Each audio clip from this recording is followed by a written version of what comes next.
A black man shuffles into a courtroom, the heavy chains around his wrists and ankles announcing his arrival before anyone sees his face. The cold metal bites into his skin, a stark contrast to the dignity he carries despite his circumstances. His orange jumpsuit is a beacon in the muted colors of the courthouse. Heads turn, whispers start, judgments form. But this isn't just any defendant on any ordinary day in court. This is James Washington. And what happens next will change everything you thought you knew about judgment, redemption, and the power of a legacy. Camera zooms in dramatically. Hey everyone, welcome back to my channel. Today I'm sharing a story that will challenge your perceptions and maybe even bring a tear to your eye. It's about how appearances can be deceiving, how a single moment can redefine a life, and how sometimes respect comes from the most unexpected places. Before we dive in, make sure you hit that subscribe button and turn on notifications so you don't miss any of my storytelling videos. Now, let's get into this incredible true story that begins with chains but ends with something much more powerful: recognition. James Washington wasn't always a man in chains. In fact, for most of his 58 years, he was a man people in Millfield turned to when they needed help. The man whose name was synonymous with integrity. The former Marine turned community advocate who believed in second chances because he'd been given one himself. But on this particular Tuesday morning in October, as the bailiff led him through the heavy wooden doors of Courtroom 3, his name was mud, or so he thought. The past 3 months have been a nightmare: accusations, arrests, media frenzy, and worst of all, the disappointment in his teenage grandson's eyes. Everything he'd built over decades of service seemed to crumble overnight. His reputation, his legacy, his self-respect, all hanging by a thread as thin as the hope he still clung to. Docket number 287B. The clerk announced monotonously, "The state versus James Washington." James kept his eyes down, focusing on the polished courthouse floor rather than the faces he might recognize in the gallery. He couldn't bear to see the judgment, the disappointment, or worse, the pity. But then something happened, something that would become the talk of Millfield for years to come. As the bailiff announced his full name, James Everett Washington III, a strange ripple moved through the courtroom. The judge, an older man with steel-gray hair and a reputation for strictness, paused with his gavel midair. His eyes widened in recognition. And then, starting from the back of the room and spreading forward like a wave, people began to stand. First one, then another, then entire rows, until nearly everyone in that packed courtroom was on their feet. Not in protest, not in anger, in respect. Even the judge himself slowly rose from his seat, an unprecedented gesture that left the bailiff staring in confusion. James lifted his eyes, bewildered. The chains suddenly felt lighter as he took in the scene before him, a sea of standing people. Many with hands over hearts, some with tears streaming down faces. What James didn't know, what he couldn't have known, was that the truth had finally come to light, and with it, a revelation that would transform his chains from symbols of confinement to badges of unimaginable sacrifice. This is the story of how James Washington walked into court a presumed criminal and walked out a recognized hero. It's about justice delayed but not denied, about how sometimes your name and what it truly stands for speaks louder than any accusation ever could. James Washington grew up in Millfield, a mid-sized town where everyone knew each other, but not everyone knew each other's stories. The grandson of sharecroppers, James learned early that respect wasn't given freely. It was earned through actions, consistency, and character. My granddaddy used to tell me, James would often recount to the young men he mentored, "Son, your name is the one thing nobody can take from you unless you give it away." After high school, when most of his friends were heading to college or taking jobs at the local factory, James enlisted in the Marines. Military service was a tradition in the Washington family. His father had served in Vietnam, his grandfather in Korea. "I wasn't trying to be a hero," James told a local reporter years later. "I just wanted to be useful." But heroism found him anyway during his second tour in the Gulf War. His unit was caught in heavy fire, and James, already wounded himself, carried 3 injured comrades to safety before returning for a 4th. The 4th rescue attempt left him with shrapnel in his back and a permanent limp, but it also earned him a Purple Heart and a Silver Star that he kept in his shoebox rather than displaying them. When he returned to Millfield after 8 years of service, James could have rested on his laurels. Instead, he went to community college on the GI Bill, earned a degree in social work, and dedicated himself to the town that had shaped him. "Millfield raised me," he'd say. "I'm just paying rent." And pay, he did founding a youth center in the struggling East Side, serving on the school board, working as a counselor for veterans dealing with PTSD, and eventually become the town's most trusted mediator between the community and local law enforcement during times of tension. This last role became especially important after the Ferguson unrest. Millfield, though smaller and superficially more integrated than many American towns, still harbored deep racial divisions. But James, respected by the police chief and trusted by community activists, helped maintain peace while pushing for meaningful reforms. James Washington is Millfield's conscience. Mayor Helen Griffith said at the dedication of the new community center wing named in his honor, "When James speaks, we all listen because we know he speaks from a place of love for this town and everyone in it." By the time he reached his late 50s, James was a widower. His beloved wife Marion had succumbed to cancer 5 years earlier, raising his teenage grandson Marcus. His daughter Leanne, Marcus's mother, was serving overseas with the Army. A family tradition continued. His home became a gathering place for community meetings, for kids needing homework help, for anyone needing wisdom or just a sympathetic ear. The coffee was always on, the porch light always lit. "Mr. Washington made me believe I mattered," said Deshaun Jackson, now a pediatrician who had once been a troubled teen in James's mentorship program. When everyone else saw a problem, he saw potential. It was a simple life, but a rich one, rich in purpose, respect, and the knowledge that he was making his corner of the world better. James Washington's name had become synonymous with integrity, service, and bridging divides, until the day everything changed. It began with missing funds. $50,000 vanished from a community center building account. Then came accusations about falsified grant applications, whispers about kickbacks from contractors. The evidence seemed damning. James's signature on questionable documents, deposits to his personal account that he couldn't immediately explain, a witness claiming to have seen him accepting an envelope of cash behind the center. When the police came to arrest him on a sweltering August afternoon, they did so with visible reluctance. But the district attorney was pushing hard, calling it a betrayal of public trust that demands accountability. The media descended like vultures. "Community hero charged with embezzlement," screamed the headlines. His face, the same face that had appeared in the paper countless times receiving awards or helping at disaster sites, now appeared in mugshots. Some stood by him, insisting there must be an explanation. Others felt personally betrayed. "If James Washington could do this," one former supporter told a TV reporter, "then we can't trust anyone anymore." Marcus, 16 and already struggling with his mother's deployment, now faced taunts at school. "Your grandpa's a thief," followed him through the hallways. And James himself? He maintained his innocence, but seemed to age a decade in weeks. The man who had counseled so many through their darkest times now faced his own abyss of uncertainty. "I didn't do this," he told his court-appointed attorney, a young woman named Sarah Chun who had specifically requested his case. "But I can't explain those signatures or deposits either." "Someone set you up," Sarah said, more statement than question. James shook his head slowly. "I've spent my life trying not to make enemies, but I guess sometimes doing right makes enemies anyway." As his case moved toward trial, James refused bail reductions that would have allowed his release.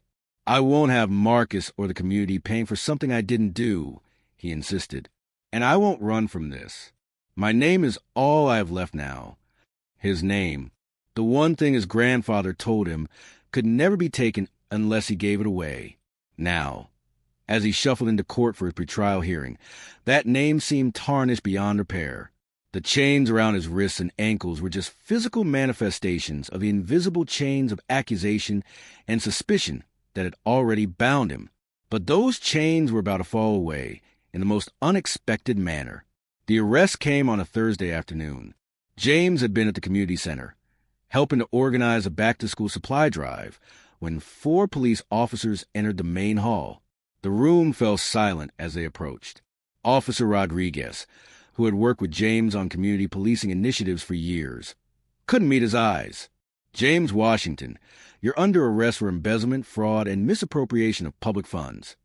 The children present, many of whom James had mentored, watched in confused silence as handcuffs were placed on their hero's wrists. "It's okay," James told them calmly, though his heart was racing. Sometimes there are misunderstandings. The truth always comes out. But as he was led to the police car, he wondered if he truly believed that himself. The ride to the station was short, but eternal. Through the window, James watched the streets of Millfield pass by the same streets he had worked so hard to make safer, more united. Now he was being driven through them like a common criminal. News travels fast in a town like Millfield. By the time James was being processed at the station, his phone confiscated but still lighting up with notifications showed dozens of missed calls and messages. By evening, it was the lead story on local news.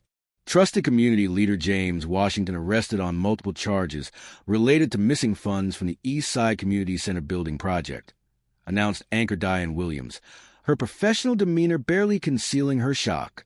Washington, a decorated Marine veteran and recipient of the town's Citizen of the Year award 3 times, allegedly diverted over $50,000 intended for the center's expansion.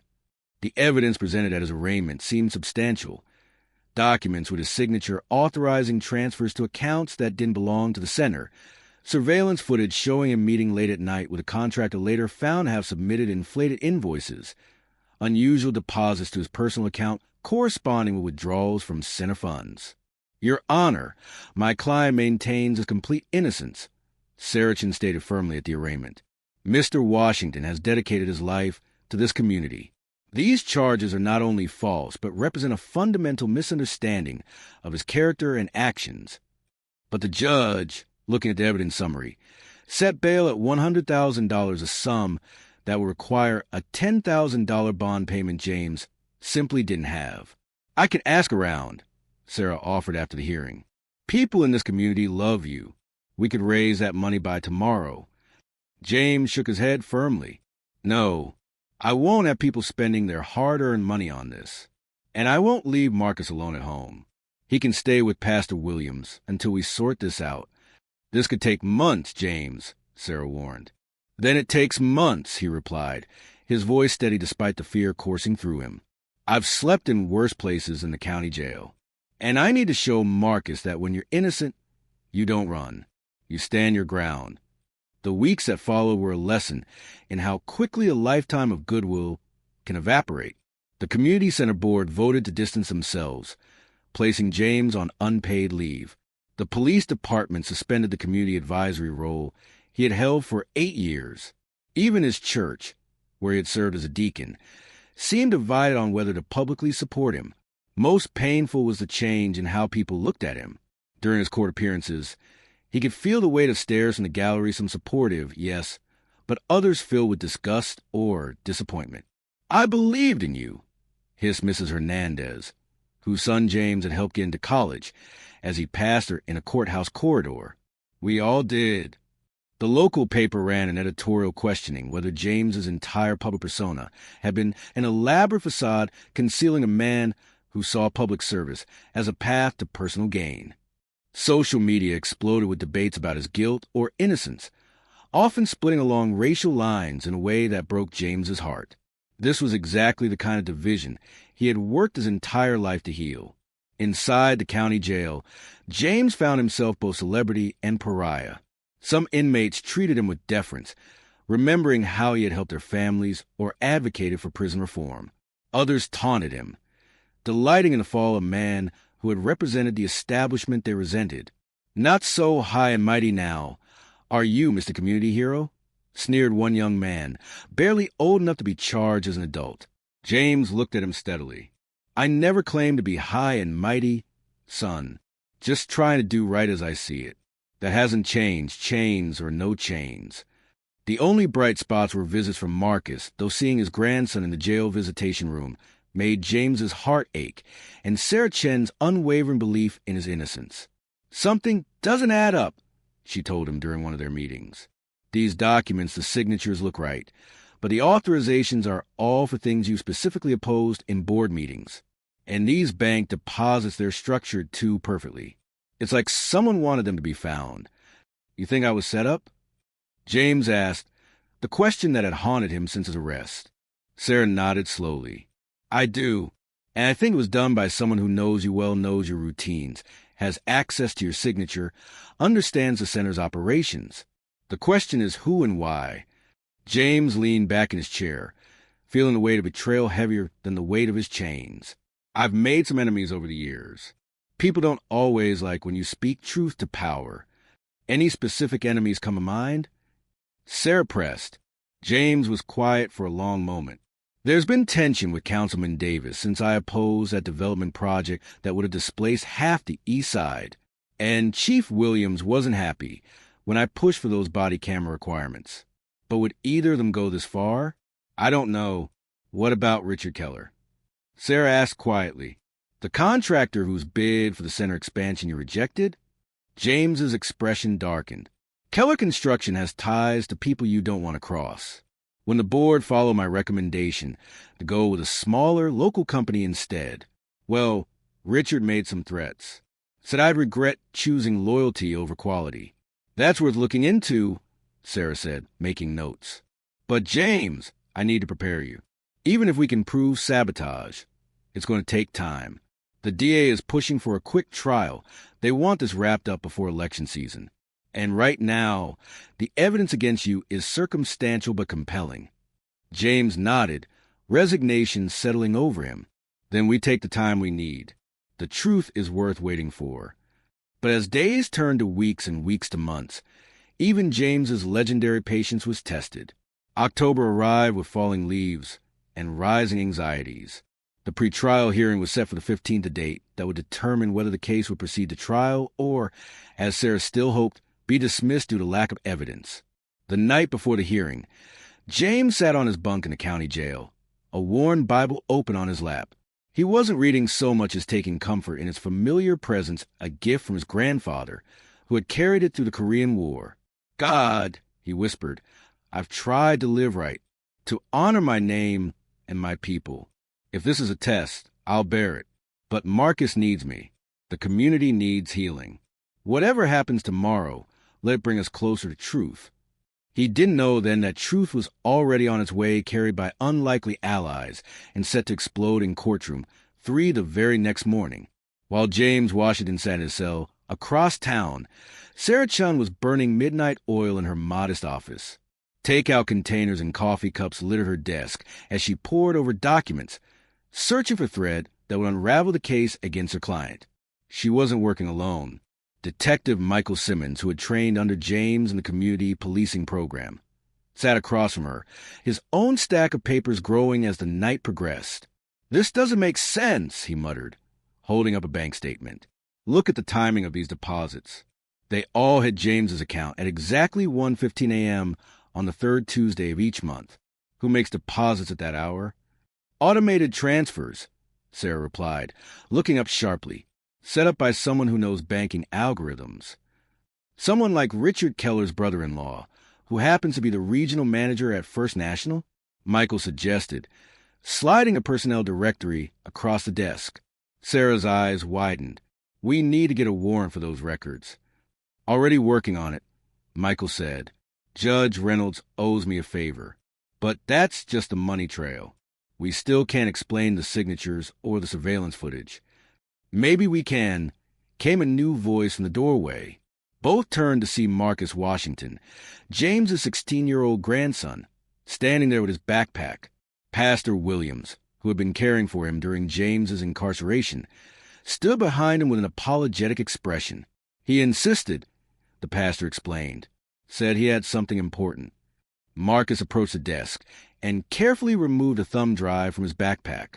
I was cleaning out Grandpa's office last week, he said, his voice steady despite the dark circles under his eyes. Found this hidden inside that old Marine Corps paperweight on his desk. It's password protected. Sarah took the drive, examining it. Did you try to open it? Marcus nodded. Tried all the usual ones, my birthday, Grandma's name, stuff like that. Nothing worked. Then I remembered something Grandpa always says about carrying your history with you. He pointed to the faded numbers etched into the side of the drive. That's his service number from the Marines. I think it's the password. Sarah inserted the drive into her laptop and entered the number. The screen immediately filled with folders, dozens of them, meticulously organized and dated. James was keeping records, she breathed, clicking through the files. Email threads, meeting minutes, photos. Wait, look at this. She opened a video file dated 3 months before James's arrest. It showed James in his office at the community center, speaking directly to the camera. If you're watching this, the recorded James said solemnly, then something's happened to me or something's gone wrong with the center project. I've been noticing irregularities in the contracting process, prices changing after approvals, materials being substituted, signatures appearing on documents I never saw. Someone's trying to siphon money from this project, and I think I know who. But I need more proof before I take this to the authorities. The video continued, with James methodically outlining his suspicions about a scheme involving Councilman Davis, Richard Keller's construction company, and several shell companies set up to launder the embezzled funds. He was investigating them, Michael said incredulously, and they flipped it around, made him the fall guy. But why now? Sarah asked. Why not just fire him or discredit him some other way? Marcus cleared his throat. The land, he said simply. Grandpa told me the community center sits on land that's worth millions now that the tech corridor is expanding eastward. If the center project fails because of embezzlement, then the city can reclaim the land and sell it to developers. Sarah finished. And let me guess Keller Construction would get the contracts. With kickbacks to certain city officials, Michael added grimly. Classic corruption play. Sarah was already pulling up more files, spreadsheets tracking suspicious payments. Photos of Davis and Keller meeting secretly. Recordings of phone conversations James had had with whistleblowers inside City Hall. This is incredible, she said. James documented everything. But why didn't he come forward with this before his arrest? The last entry explains that, Michael noted, pointing to a file dated just 2 days before James was arrested. He writes that he was finally going to present his evidence at the next board meeting. He must have been arrested before he could do it. They found out he was on to them, Pastor Williams said quietly. Maybe they had someone watching him, realized he was gathering evidence. So they struck first, Sarah concluded, framed him using his own signature and reputation against him. They probably figured even if he tried to defend himself with these records, no one would believe him once he was branded a criminal. Marcus's hands were clenched into fists. They underestimated my grandfather, he said fiercely, and they underestimated his family. And his friends, added Michael, already reaching for his phone. I'm calling Judge Reynolds right now. We need search warrants for Keller Construction, Councilman Davis's offices, and that bank. Sarah turned to Marcus, putting a hand on his shoulder. You might have just saved your grandfather. This evidence, it doesn't just suggest reasonable doubt. It points directly to a conspiracy to frame him. For the first time in months, Marcus smiled. Grandpa always says the truth is patient. It waits to be found. Well, it's found now, Sarah said, already preparing an emergency motion. And tomorrow, it's going to walk right into that courtroom. The night passed in a flurry of activity. Sarah filed motions, Michael executed search warrants, and by dawn, they had coordinated with the FBI's Public Corruption Division, which had apparently been watching Davis and Keller for months. As sunrise broke over Millfield, an extraordinary operation was underway. FBI agents were simultaneously raiding Councilman Davis's home, Richard Keller's offices, and the branch of First National Bank managed by Keller's brother-in-law. But James Washington knew none of this as he was prepared for transport to the courthouse. As far as he knew, he was facing another routine hearing, another day of fighting against accusations that threatened to erase a lifetime of service. The orange jumpsuit felt especially bright that morning, the chains especially heavy. Yet James held his head high as he was led from his cell. Whatever happened in court today, he would face it with dignity. Looking pretty confident for a man about to be indicted, sneered a deputy who had never bothered to hide his disdain. James met his eyes calmly. Innocence is its own armor, son. As the transport van made its way toward the courthouse, James noticed unusual activity: police cars, media vans, crowds gathering. Something was happening. But what? He would find out soon enough, as the bailiffs prepared to lead him into courtroom 3 into a moment that would redefine everything. The Montgomery County Courthouse had stood for over a century, its marble columns and ornate facade a testament to a time when public buildings were designed to inspire awe. On this Tuesday morning in October, it was surrounded by an unusual flurry of activity: news vans, FBI vehicles, and crowds of townspeople gathering on the broad steps. Inside, Courtroom 3 was filled beyond capacity. The pretrial hearing for James Washington had suddenly become the hottest ticket in town, though few understood exactly why. Rumors swirled something big was happening, something that had caused the district attorney himself to arrive early, looking ashen, and accompanied by 2 attorneys no one recognized. Sarah Chun sat at the defense table, uncharacteristically early, and surrounded by boxes of documents that hadn't been there the day before. Behind her sat Marcus, straight-backed and solemn, in a tie borrowed from Pastor Williams. Scattered throughout the gallery were familiar faces, people James had helped over the years, veterans he had counseled, children he had mentored, now grown. At precisely 9 a.m., Judge Harold Freeman entered, his typically stern demeanor even more pronounced. "Court is in session," the bailiff announced, the Honorable Judge Freeman presiding. "Before we begin," the judge said without preamble, "I have been made aware of significant new evidence in this case. I've reviewed emergency motions filed at dawn today, and—" He was interrupted by the sound of doors opening at the back of the courtroom. All heads turned as James Washington was let in, the chains around his wrists and ankles creating a metallic symphony that echoed against the high ceiling. He shuffled forward, eyes downcast, unaware of the electricity running through the room. The bailiff cleared his throat, following protocol despite the unusual circumstances. All rise for the defendant, James Everett Washington III. It was at that moment that something extraordinary happened, something that would be recounted in Millfield for generations to come. As James's full name echoed through the courtroom, Judge Freeman rose slowly from his seat. The gesture was so unexpected, so contrary to judicial protocol, that a murmur rippled through the gallery. Then, from the back row, an elderly man with military bearings stood as well. Colonel Frank Miller, retired, who had served with James's father in Vietnam. Beside him, a young teacher, Rose Aisha Johnson, whose college tuition James had helped secure through a scholarship program he'd created. One by one, then in waves, people throughout the courtroom stood. The district attorney, after a moment's hesitation, got to his feet as well. Even the bailiffs who had escorted James stood at attention. Within moments, every person in that crowded courtroom was standing a silent tribute that spoke volumes. James, confused by the unprecedented display, finally looked up. His eyes widened as he took in the scene. The standing judge, the respectful faces, his grandson in the front row with tears streaming down his cheeks. What he began, but couldn't finish the question. Judge Freeman spoke, his voice carrying clearly through the now silent room. "Mr. Washington, it appears this court and this town owes you an apology. New evidence has come to light overnight that not only exonerates you, but indicates you were the victim of a criminal conspiracy." James looked to Sarah, who nodded, her own eyes glistening. "It's true, James. Marcus found your files. The FBI has been making arrests since dawn. Councilman Davis, Richard Keller, the bank manager, they're all in custody." The judge continued, "In light of these developments, the district attorney has filed a motion to dismiss all charges against you with prejudice, which I am granting immediately." He looked directly at James. "Additionally, I am ordering your immediate release and the expungement of all records related to this case."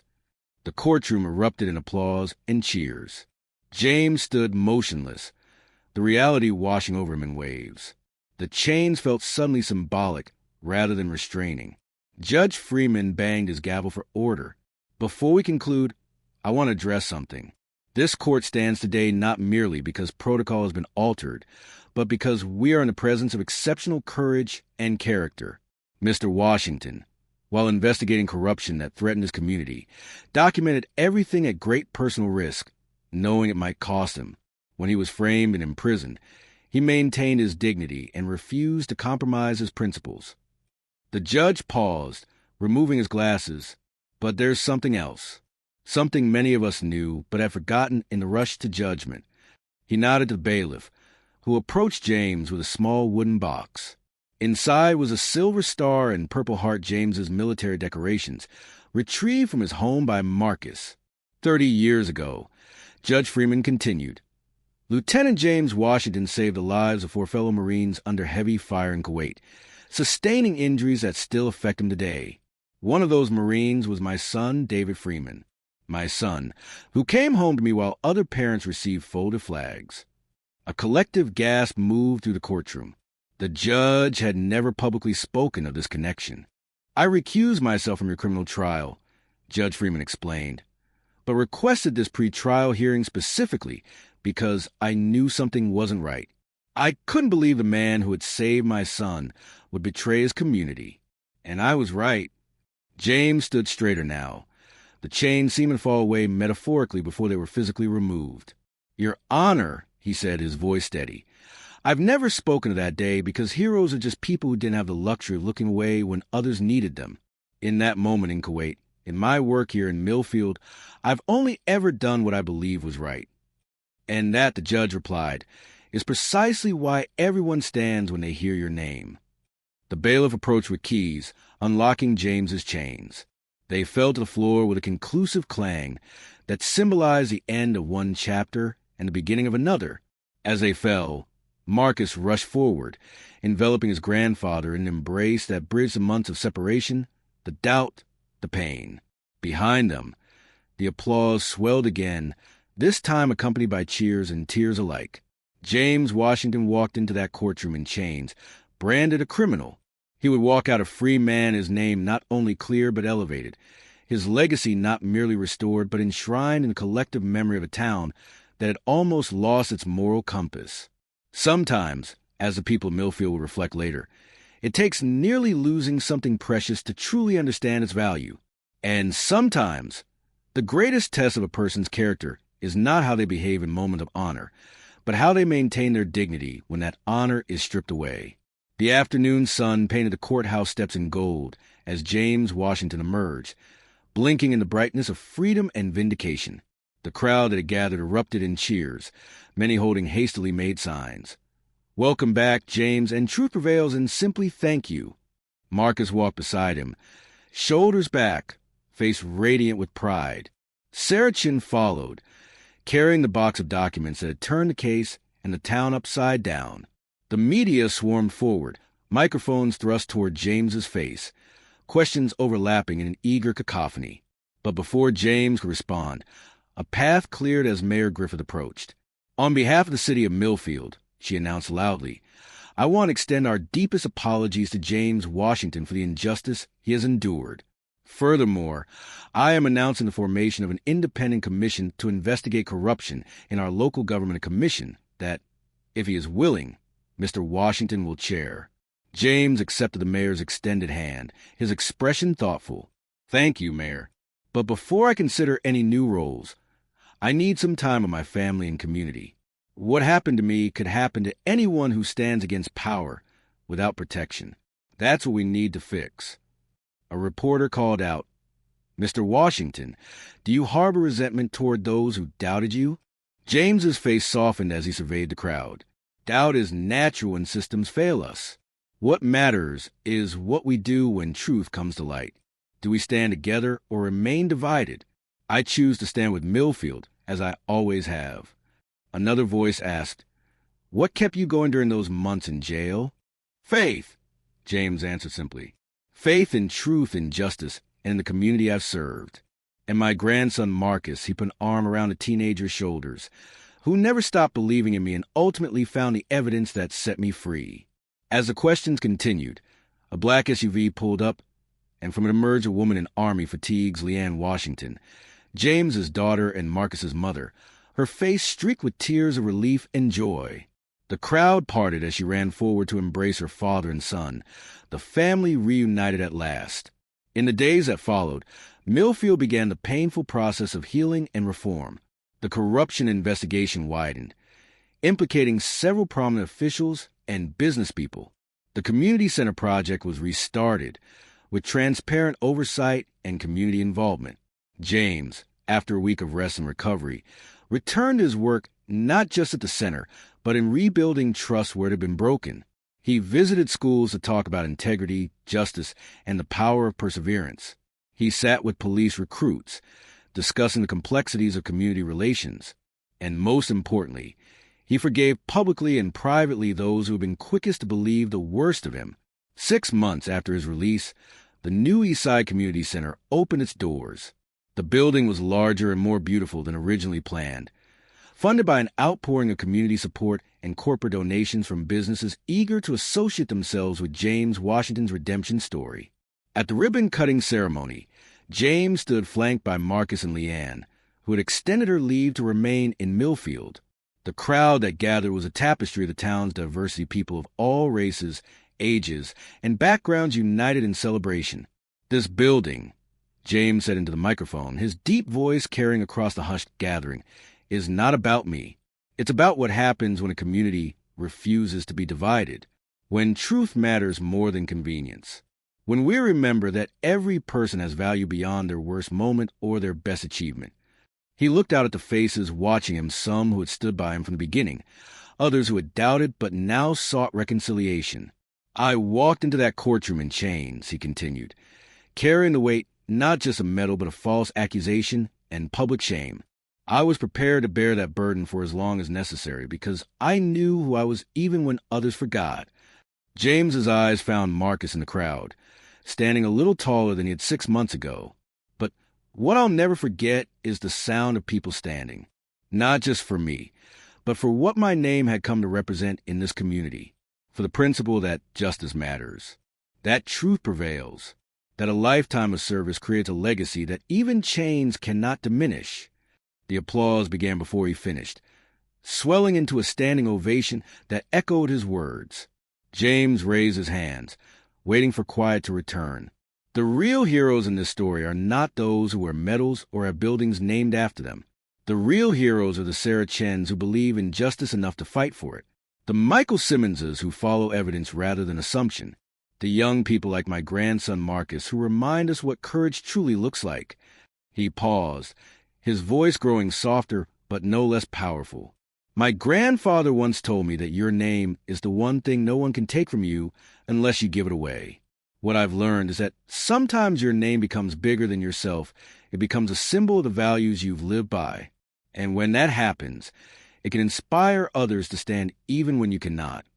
As the ceremony concluded and the doors of the center opened for the first time, James Washington looked around at the community that had judged him, failed him, and ultimately risen to honor him.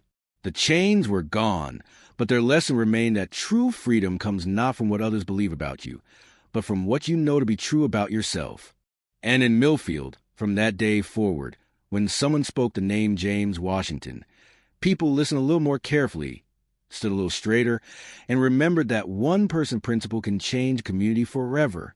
Camera pulls back to show the community center bustling with activity. And that, my friends, is the incredible true story of how James Washington walked into court in chains, but left as a living legend in his community.